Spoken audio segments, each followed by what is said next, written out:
Good morning, Year 3, and welcome to day number 16.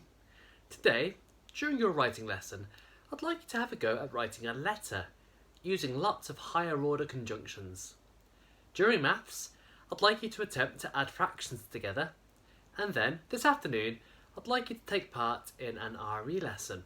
Okay, I hope you're ready for it. Here goes Chapter 16 of Hamish and the Worldstoppers.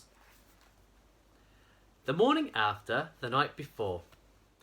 If there was one thing that Hamish could be certain of, it was this. The time to act was now.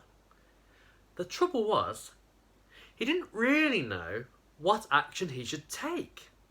How is a 10-year-old boy supposed to ward off a horde of marauding monsters plundering through Britain's fourth most boring town?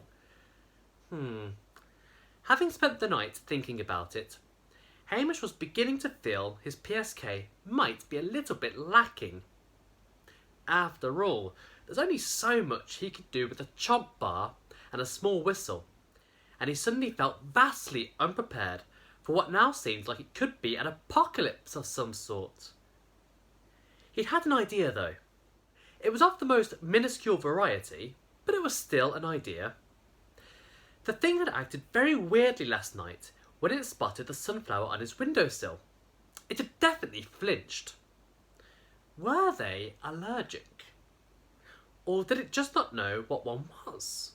Whatever the reason, Hamish decided some sunflower seeds might come in handy. He'd plant them in the garden. Maybe he'd plant them all over Starkley.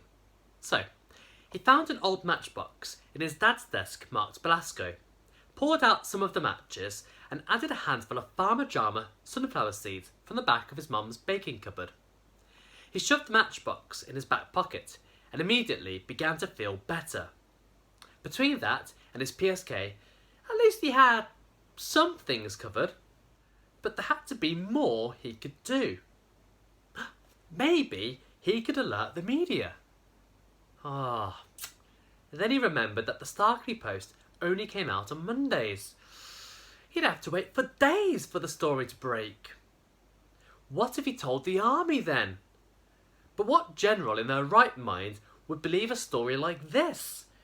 He'd be lucky if they sent out a couple of scouts and a brownie to secure the area. What's more, the pauses seemed to be happening with greater and greater frequency, and Hamish had no idea what the pattern was. There had been Saturday in town, for example, and then when he went to get the eggs, and then there was last night. Were the pauses picking up speed as well as lasting longer? His dad always said that every good adventurer needed a guardian, someone to look over them. He would tell Hamish over boggle and hot chocolate that a good guardian was like a good shepherd.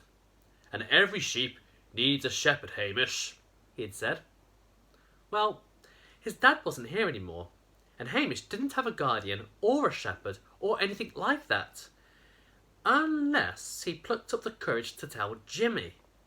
He was always playing video games with zombies and evil bat monsters and stuff. Maybe some of that training had paid off. But James, was in a bad mood that morning because Felicity Gobb still wasn't returning his calls. Hamish had seen over his shoulder at the table that he'd been working on a brand new poem to try and win her over, entitled simply, Felicity. Oh, Felicity, Felicity, your name's like electricity. I mustn't be pernickety, but marry me, Felicity. Underneath Felicity, Jimmy had scribbled out the words toxicity, Sicily, polygamy, and growth industry, as he'd had trouble making them rhyme. Nevertheless, Hamish felt that Jimmy's poetic instincts had been spot on. Felicity was a much nicer name to rhyme with than Gob. Felicity Gob eats corn on the cob. And that was as good as it got. Now, if there are any grown-ups reading this, and there better not be, it's very important you understand. Kids sometimes need to skip school.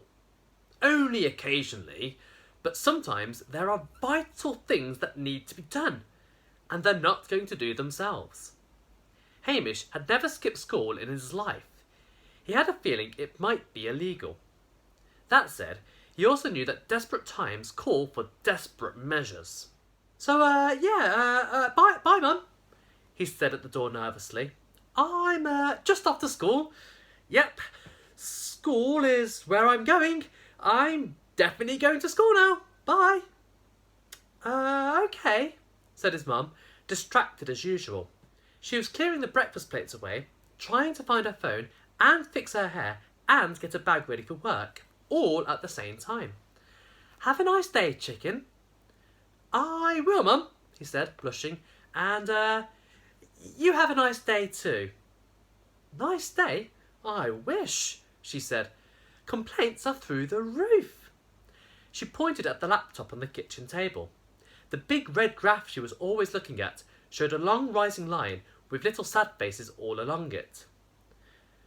I don't know what's happening this year, but that graph is the bane of my life, Hamish, she said, shaking her head. The town clock seems unfixable, and Mr. Slackjaw's lost yet another moped. She picked up the television remote and held it to her ear, thinking it was her phone. Oh, great, she said, annoyed. And now my phone's out of battery. Hamish saw his moment and started to creep away, making an innocent face. Oh, and Hamish? Curses! Had she seen through his lie about going to school? But whatever it was his mum was about to say, she stopped right there, because over Hamish's shoulder she had spotted something. There was a police car outside the Ramsface residence. Mrs. Ramsface was leaning on the doorframe, dabbing her eye with a handkerchief, while the policeman had his hands on his hips and was shaking his head, puzzled. Oh, said Hamish's mum. Hamish had a strong urge to run right up to the policeman and tell him that Mr. Ramsface had been taken in the night by some monsters with a sort of lizard horse.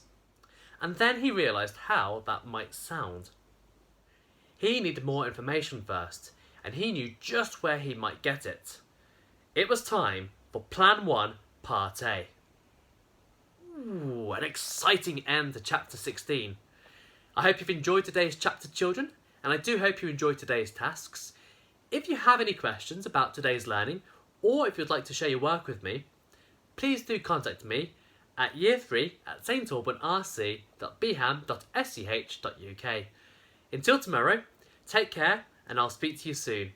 Bye bye for now.